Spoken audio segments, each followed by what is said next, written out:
Om Namo Bhagavate Vasudevaya. Om Namo Bhagavate Vasudevaya. Om Namo Bhagavate Vasudevaya. Om Namo Bhagavate Vasudevaya. Om Namo Bhagavate Vasudevaya. Om Namo Bhagavate Vasudevaya. Srimad Bhagavatam ki jai, Srila Prabhupada ki jai, Namo Vishnu Padaya Pati Simati Hridana Das Goswami Namine Namaste Guru Sai Pranamida Sim Prabhupada Pramadaya Dusta Siddhanta. Hare Krishna. Então, nós estamos lendo do Srimad Bhagavatam. Obrigado, meu. No 11º canto, 17º capítulo, no verso 38, com tradução e comentários pelos seguidores de Sua Divina Graça, A.C. Bhaktivedanta Swami Srila Prabhupada. Então, Krishna está descrevendo o sistema de Varnashrama e ele encerrou o tópico do Brahmachari, né? Ele falou brevemente dos 4 ashrams e os 4 varnas, e aí ele começou, né, explicando mais detalhadamente o ashram de Brahmachari, e agora ele vai passar para o próximo ashram. Depois de estudante vem o ashram de Grihasta, ou seja, quando a pessoa vai se casar. Então ele vai dar algumas dicas sobre casamento. Vamos lá, verso 38. Repita comigo. Griham vanam vopavishit. Perdão. Griham vanam vopavishit. Pravrajet vadvijotamam. Ashramad ashramam gachen. Nayatamad parascharem. Griham vanam vopavishit. Pravrajet vadvijotamam. Ashramad ashramam gachem. Nayatamad parascharet. Griham, a casa da família. Vanam, na floresta. Va, ou. Upavishet, a pessoa deve entrar.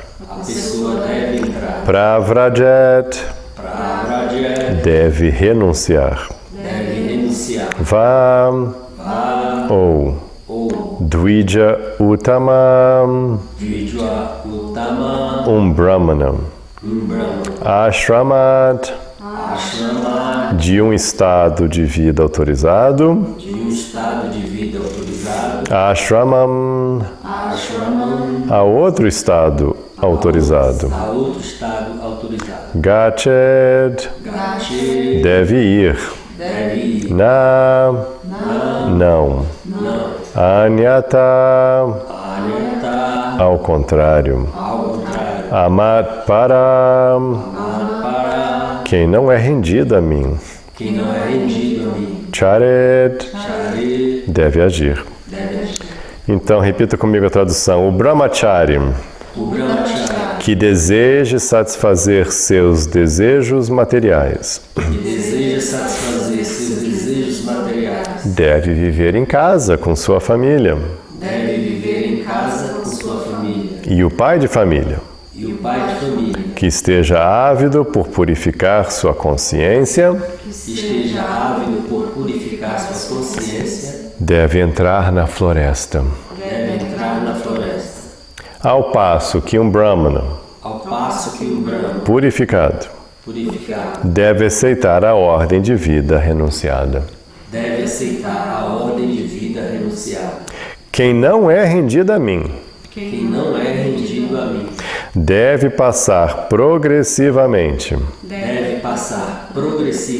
de um ashrama para outro, para outro. nunca agindo de outra maneira. Nunca agindo de outra maneira. Vou repetir sozinho. O brahmachari que deseja satisfazer seus desejos materiais deve viver em casa com sua família.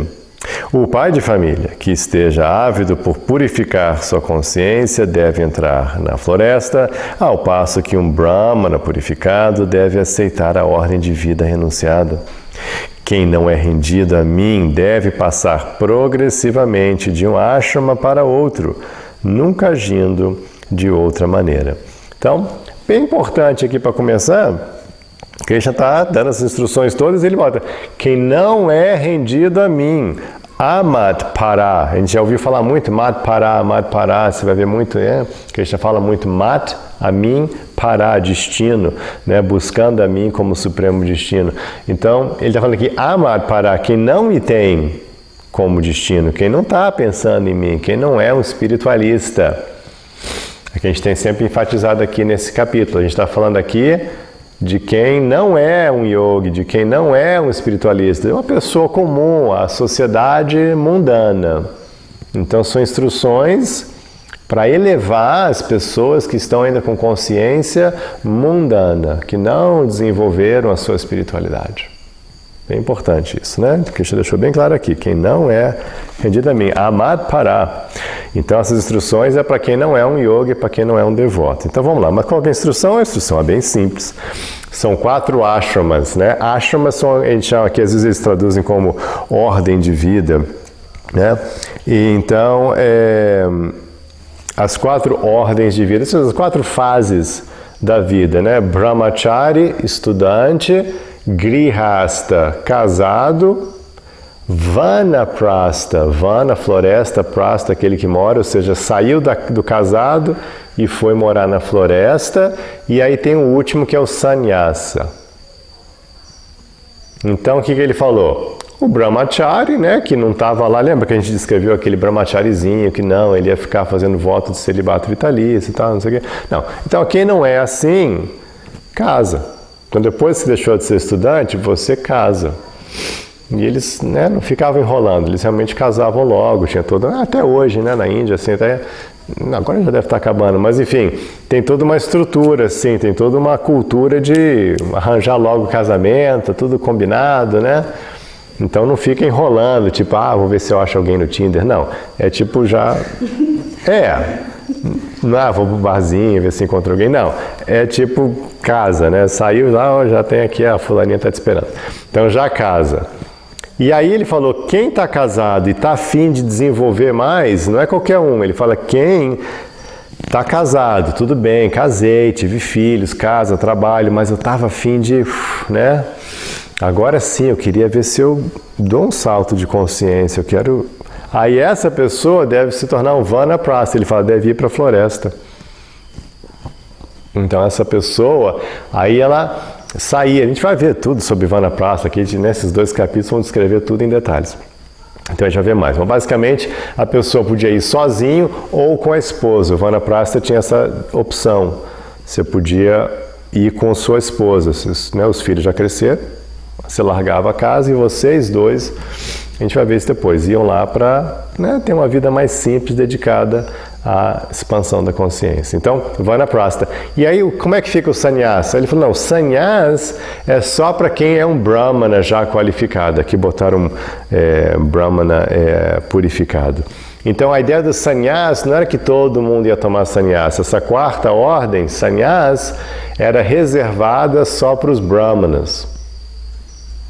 Porque como a gente vai ver, de novo, esquece que você imagina que seja um sannyasi, vendo aqui hoje em dia as instituições religiosas modernas, a gente vai ver o que era um sannyasi mais para frente, de novo, Krishna vai descrever os tipos diferentes, os diferentes hábitos e o que era prescrito para eles. E basicamente era bem roots mesmo, era bem difícil mesmo, assim, até de você ter um nível de renunciar à comida, entendeu? Enfim, várias regras bem severas, assim, bem austeras de renúncia, né? Então, mais ou menos 3 ashramas, né? E o 4º só para os brahmanas já qualificados.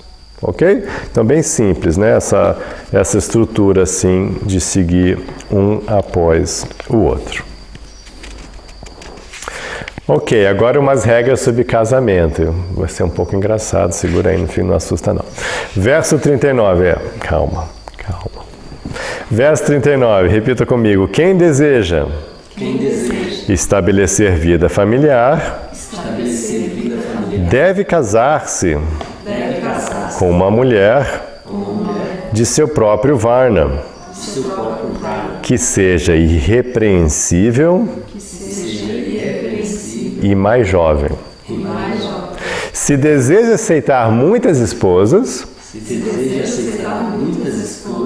deve casar-se com elas, depois do primeiro casamento,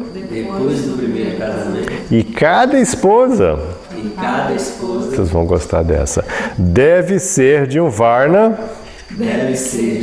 sucessivamente inferior. Ok, vou repetir sozinho. Quem deseja estabelecer vida familiar, ou seja, se tornar um grihasta, deve casar-se com a mulher de seu próprio Varna, que seja irrepreensível e mais jovem. Se deseja aceitar muitas esposas, deve casar-se com elas depois do primeiro casamento, e cada esposa de um Varna sucessivamente inferior. Então, o que é isso? Digamos, se é um Brahmana, aí o Brahmana casou com uma Brahmaninha mais jovem. Não sei por que o Krishna deu essa dica do mais jovem, né? Enfim, fica aí fica a dica, né? Enfim, uma Brahmaninha mais jovem. E aí, se ele quiser outras esposas, então a segunda esposa deveria ser Kshatriya. A terceira esposa, Vaishya. E a quarta esposa, Shudra. Acho que mais que isso já era, né? Enfim, mas a ideia é essa, entendeu? A pessoa ter. Por que isso? Porque a ideia era que a primeira esposa ia ser a primeira, tem que ter, porque é uma coisa extrema, a gente não tem ideia mais, porque a gente não faz isso, né? Graças a Deus, na nossa cultura há milênios, mas essa história de múltiplos, né, esposas é super complicado. Tem uma dinâmica muito complicada, né? Inclusive a palavra em sânscrito para co-esposa é inimigo. É a mesma palavra que é usada para inimigo. Então, assim, você pode imaginar como é complicado, né? A interação das esposas tem uma coisa bem complexa, porque, poxa, imagina, né? Você está lá lutando por, né, recursos e tempo e atenção. Imagina a dinâmica emocional complexa nesse processo, né? Então, ele sugere esses varnas diferentes, porque naturalmente as pessoas de um varna tinham mais respeito pelo varna superior. Tipo, todos os kshatriyas, os grandes reis, eles respeitavam todos os brahmanas, naturalmente, então eles já tinham essa cultura. E todo Vaishya, naturalmente, respeita o governo, né? Os kshatriyas, que eram os governantes, eles estavam acostumados a dar impostos para eles, né? Então eles naturalmente tinham essa cultura de, isso aí é o filho do príncipe, não sei o que, a família real, né? Eles já tinham essa cultura. E o Shudra, logicamente, tinha também a cultura, todo mundo. Então já tinha. Então isso facilita, é uma dica que Krishna, isso vai facilitar, porque aí dentro da hierarquia vai fazer na ordem, então, né, todo mundo vai respeitar, para ter um pouco mais de respeito, para ver se, né, se a coisa rola com mais simplicidade. Mas era bem complicado e tinha brigas e coisas horríveis, e para não ficar ninguém chateado, lembrar que tinha poliandria também, né? Onde uma mulher se casava com mais homens. E o grande exemplo disso é Draupadi, famosíssima Draupadi dos Pandavas, né? As figuras mais importantes da época de Krishna, fora Krishna, os Pandavas. E os 5 irmãos Pandavas Kshatriyas eram casadas com Draupadi, a grande princesa Kshatriya. Então eles, né, do mesmo Varna, mas ela tinha 5 maridos. Os 5 Pandavas eram marido dela. E aí esses tinham outras esposas também. Então também uma baita, né? Haja constelação familiar para organizar isso tudo, né? Porque, imagina, uma das suas esposas é casada com todos os seus irmãos. Mas você tem outras esposas, enfim. E cada um dos irmãos tem outras esposas também. Bem complexo. Mas enfim. Então, né? Mas basicamente isso não tem nada a ver com yoga, né? Era a estrutura familiar, assim, social da época. E né, a pessoa com bom senso vai, né, realmente ter só um, que já dá muito trabalho, né? Um só marido, uma só esposa já dá muito trabalho. Então, tem gente que fala, né, que hoje em dia a gente continua com esse modelo, só que em vez de fazer ao mesmo tempo, a gente faz né, em ordem. Então você casa, aí separa e casa, não? Então você tem várias esposas, mas em vez de ser ao mesmo tempo e cuidar de todas delas a vida toda, você cuida durante um tempo, aí descarta o marido, aí pega, né? Então as pessoas fazem assim, né, sequencialmente. Antigamente era paralelamente, né? Então a questão só de sequencial e paralela, que é, né, quem casou uma vez só, né? Quase ninguém, né? Então a gente não pode falar nada, né? Porque pelo menos aqui a pessoa ficava com a responsabilidade, cuidava, estava lá, dava um apoio, etc e tal. E a gente não vai ver aqui talvez, mas quando você estuda um pouco mais, você vai ver também que tinha uma coisa bem curiosa, engraçada, assim, interessante, né? É que os filhos, o bom filho de qualquer mãe, né, quando tinha várias esposas, o filho de qualquer mãe via todas elas como mãe. Então ele respeitava todas as esposas do pai como mãe, assim, igualmente, praticamente dizendo, né? E Rama, o Sr. Ramachandra é o exemplo desse comportamento perfeito, de respeitar as diferentes mães do rei. E a briga que se dá na história de Ramachandra, né? Quem quiser ler no Ramayana, vai ver o tipo de encrenca que era ter muitas esposas. Onde lá a esposa mais jovem faz toda uma intriga para expulsar Rama do palácio, enfim, acaba matando o pai de Rama, morre de infelicidade, porque ela estava lá numa intriga que ela monta lá, tentando botar o filho dela no poder, uma bagunça total, um horror. Então toda a história de Ramachandra, de Ramayana, é baseado nessa complicada né, dinâmica de múltiplas esposas que sempre dá muito errado, né? E também no Bhagavatam, em outro trecho aqui do Srimad Bhagavatam, tem outra história também de um grande rei,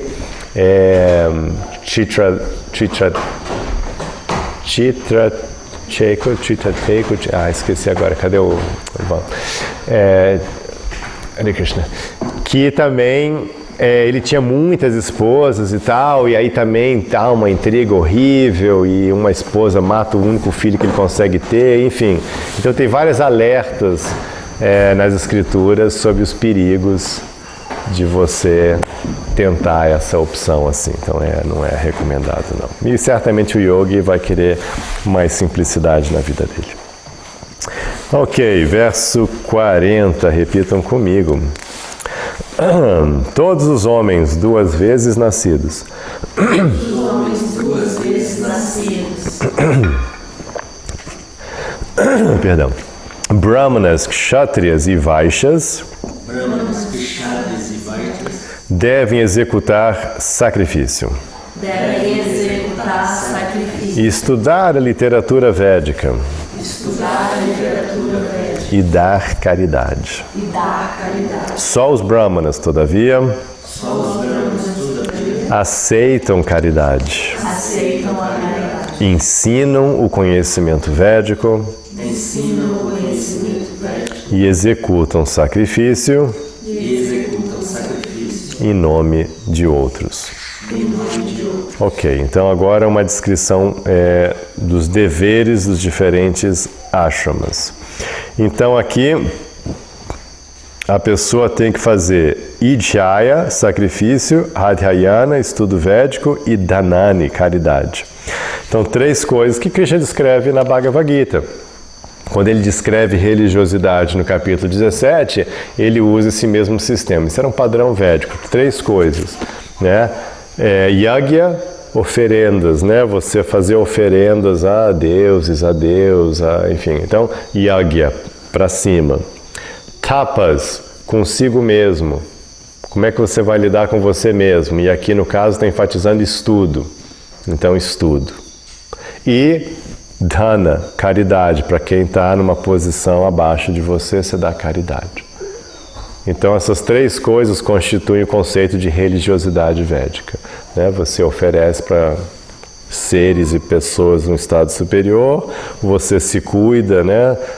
Estudando, fazendo coisas para você se aperfeiçoar e se aprimorar, e você dá caridade. Tá? Então, esse padrão. Então, ele fala, todo mundo, exceto os Shudras, tem que fazer isso. Os Shudras estão isentos de tudo isso. Então, tinha essa coisa, se o Shudra não precisava participar de nada disso, ele estava isento, ele não precisava fazer nem yagya, nem tapas, nem dana, porque ele mesmo está só recebendo salário. Então, ele não precisava fazer. Mas os brahmanas, kshatriya e vaishyas, eles devem fazer tudo isso. E só os brahmanas é que podiam fazer isso profissionalmente. Então, só os brahmanas é que podiam, primeiro, receber caridade. Um kshatriya não podia nunca receber caridade, porque ele cobrava impostos. O vaishya também não recebia caridade, porque ele é um comerciante, ele ganha dinheiro, ele faz o dinheiro dele, ele gera a renda dele. E o Shudra recebe salário, então já está recebendo, então, né? Então só o Brahmana que vivia de caridade. O Brahmana não podia nem criar renda, nem cobrar de nada de ninguém. Então assim, ninguém se dá super bem, na sociedade tinha os equilíbrios, entendeu? Então o Brahmana podia ser considerado o mais elevado da sociedade, mas ela era por questões de qualificação. Mas materialmente ele não estava numa situação muito privilegiada não, porque ele tinha que depender só de doação. Ok? Então ele podia, e ele pode fazer yagyas, ele sim pode, né? As pessoas podem chegar, como fazem até hoje. Até hoje você vai assim, mesmo no Ocidente, o que dizer na Índia, e as pessoas chegam para os brahmanas e falam, por favor, eu quero, você faz uma cerimônia para abençoar aqui, eu estou abrindo um negócio novo, o pessoal pede para abençoar o carro, comprou o carro novo, aí leva lá para, né, joga aí né, faz assim um yagya, faz um ritual aqui para abençoar meu carro, e a gente faz ritual para abençoar os filhos, o negócio, o casamento, então, né, isso até hoje, claro, né. Então, aí os brahmanas faziam isso e a pessoa então dava o dakshin, dava, né, o pagamento para o brahmana para realizar essa cerimônia para ele. Então até hoje rola isso. No Ocidente, na Índia, em todos os lugares. Então só o brahmana, claro, porque esse era o trabalho dele, esse era o dharma dele. E não era o dharma nem do kshatriya, nem nem da família real e nem do comerciante fazer yagnas para outros, mas para eles mesmos eles podiam fazer. Ok, detalhezinho. Verso 41, repita comigo. O brahmana que considera que aceitar caridade dos outros destrói sua austeridade, influência espiritual e fama, deve manter-se através das outras 2 ocupações bramínicas. A saber, ensinar o conhecimento védico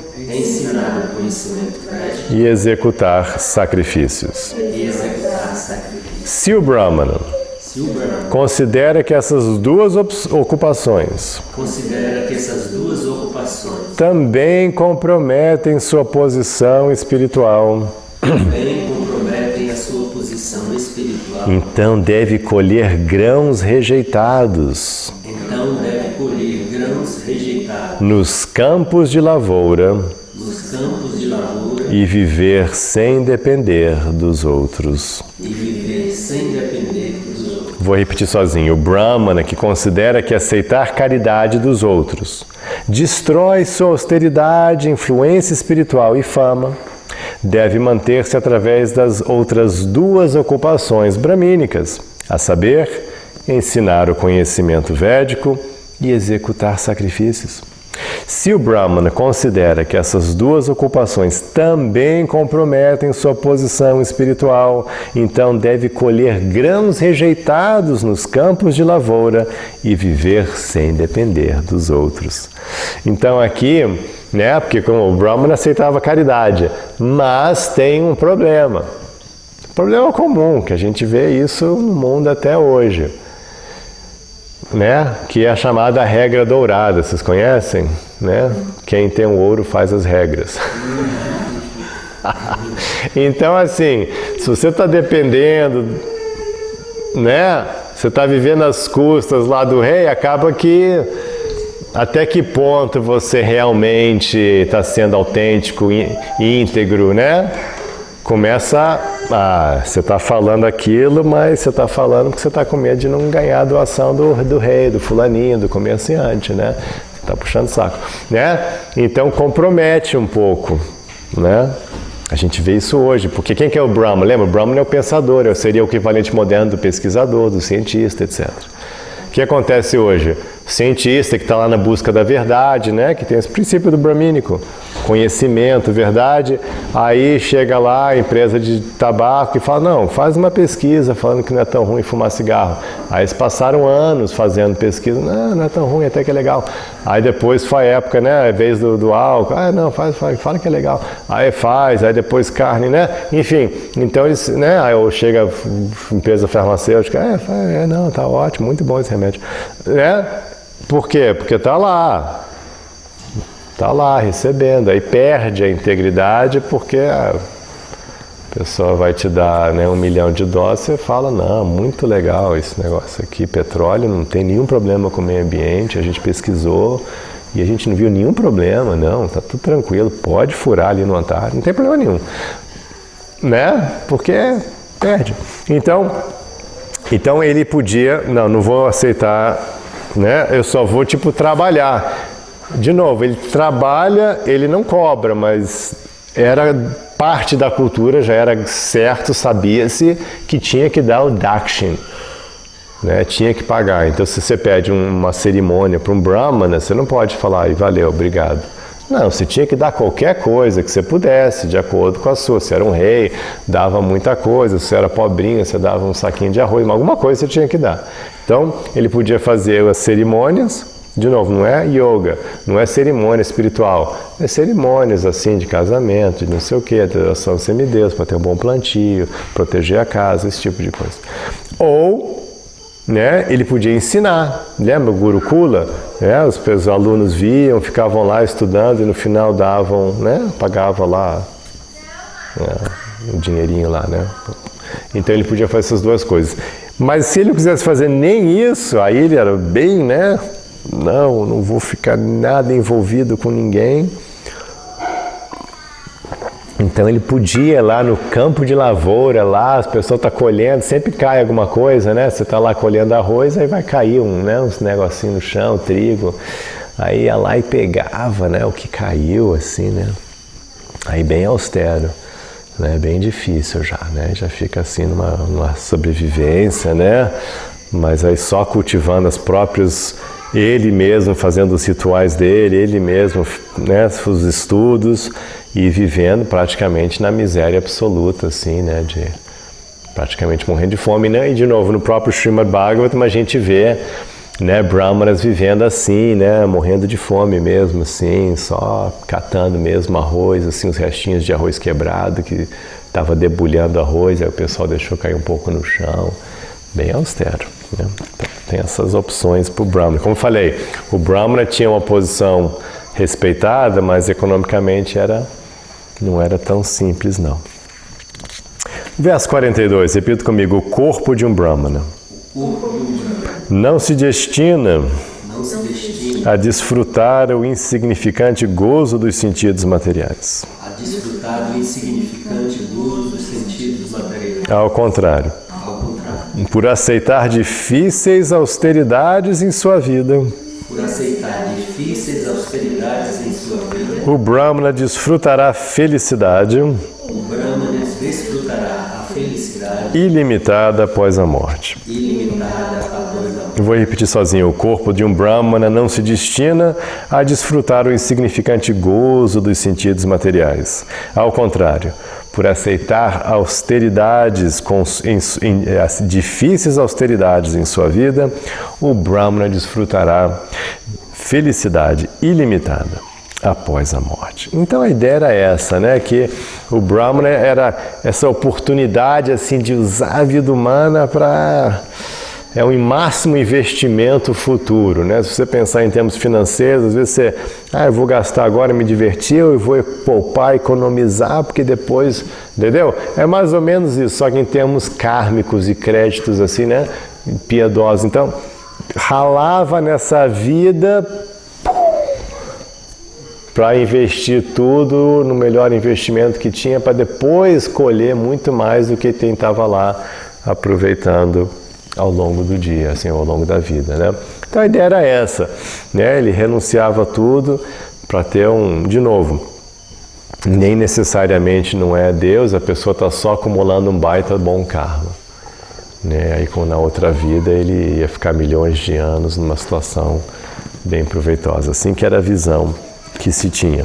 O legal no yoga é que quando você lê a Bhagavad Gita, você vê que não tem esse problema, não tem uma coisa ou outra.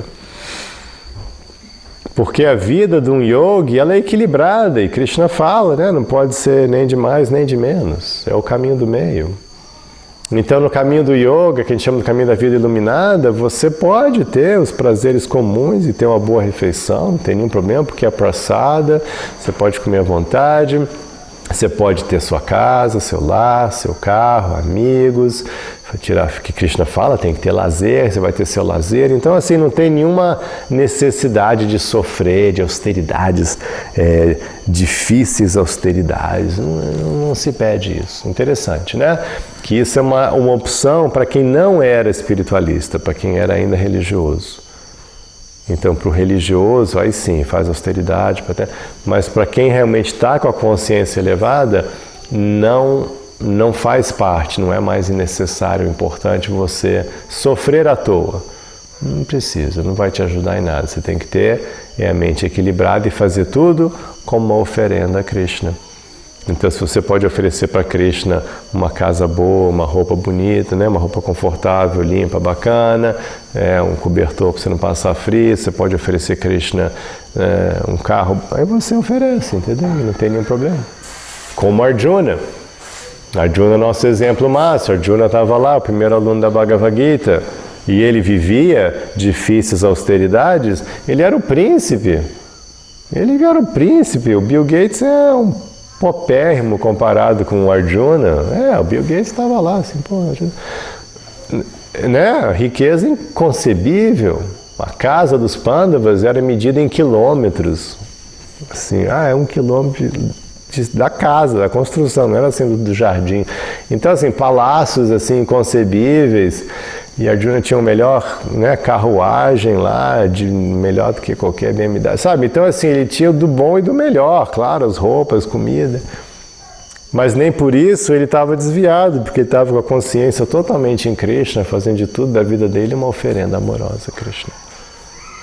Então, em momento algum, Krishna fala, não, Arjuna, você tem que parar com isso. Pelo contrário, Arjuna fala que ele queria parar com aquilo e sair e virar um pedinte. E Krishna fala, não, isso não é seu Dharma é ficar aqui, fazer esse trabalho. Então, Arjuna até queria fazer, falou, não. E Krishna fala, não, você não pode fazer isso. Então, é bem interessante a gente ver esses contrastes, né, entre o caminho religioso e o caminho verdadeiramente espiritual. Mais um e a gente encerra. Verso 43. Colhendo cereais rejeitados nos campos de lavoura e mercados, o Brahmana Grihasta deve permanecer renascer com a mente satisfeita, com a mente satisfeita, livre de desejo pessoal. livre de desejo pessoal. Ele deve praticar princípios religiosos magnânimos Ele deve praticar princípios religiosos magnânimos com a consciência absorta em mim. com a consciência absorta em mim. Dessa maneira, Dessa maneira, o Brahmana deve ficar em casa o Brahmana deve ficar em casa como pai de família, como pai de família, sem muito apego, sem muito apego, e assim alcançar a liberação. e assim alcançar a liberação. Vou repetir sozinho. Colhendo cereais rejeitados nos campos de lavoura e mercados, o Brahmana, pai de família, deve permanecer com a mente satisfeita. Livre de desejo pessoal, ele deve praticar princípios religiosos magnânimos, ou seja, Dharma. Ele deve praticar Dharma magnânimo com a consciência absorta em mim. Dessa maneira, o Brahmana deve ficar em casa como pai de família, sem muito apego, e assim alcançar a liberação. Então aqui sim, ele está falando que, olha, o ideal é o Brahmana realmente trabalhar a sua espiritualidade. Ficar com aquela vida simples, em casa mesmo, sem, né, obviamente sem cama, sem ficar desejando coisas, mas tendo uma vida magnânima, ajudando os outros, dando, né, ajudando quem está precisando, dando conhecimento. Dharma magnânimo, Krishna falou assim, né? É essa mentalidade bacana que todos nós devemos ter de ajudar. É o que eu sempre falo, né? É muito legal quando você entra nessa Dharma magnânimo, assim, e você para de pensar em você tanto, quanto mais melhor, e você começa a pensar, o que eu posso fazer para ajudar? Como é que eu posso contribuir? É muito importante isso, né? Esse é um aspecto bem importante da consciência dármica. Como que eu posso dar? O que eu posso ajudar? Como é que a minha vida pode ser útil para o próximo, para o outro, para o mundo? Isso é muito legal. E você começa a pensar sempre em, ok, eu tenho essa coisa, mas como é que eu posso usar isso para ajudar o mundo? Então essa é a consciência que todos nós devemos ter. Mas então o Krishna recomenda essa consciência, e aí você com essa consciência de expandir a luz, de dar a luz, de ajudar, de, né, ser amoroso, essa consciência e com consciência de Krishna, consciência de Deus, aí ele fala assim, você vai atingir a liberação. E vai mesmo, né? Com essa consciência não tem erro. Então é isso. Vamos encerrar por aqui. Muito obrigado pelo seu tempo e paciência. Que Krishna abençoe vocês com esse Dharma magnânimo e que faça tudo como oferenda a Ele. Hare Krishna.